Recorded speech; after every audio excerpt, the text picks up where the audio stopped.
మనలను పాపముల నుండి ఆయన విమోచించారు. ఇప్పుడు మనం దేనికి దాసులుగా చేయబడ్డామండి?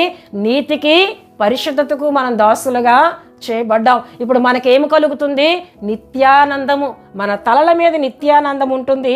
వారు ఆనందంతో సంతోషము గలవారే వచ్చెదరు, దుఃఖమును నిట్టూర్పును ఎగిరిపోవును.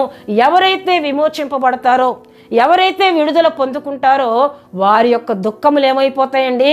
ఎగిరిపోవునని ఇక్కడ దేవుని వాక్యంలో మనం చూస్తున్నాం. నిజమే, ఆయన యొద్దకు వచ్చిన వారికి ఆయన ఏమిస్తారంటండి?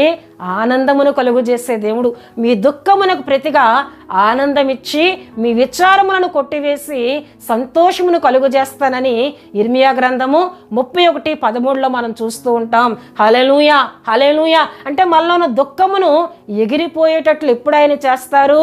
మన పాపముల నుండి మనం క్షమాపణ పొందుకున్నప్పుడు, మన పాపములు మనల్ని విడిచిపోయినప్పుడు, మనకు విమోచన కలిగినప్పుడే మన ముఖాల్లో ఆనందం ఉంటుంది, మన తలల మీద నిత్యానందం ఉంటుందండి. హల్లెలూయా.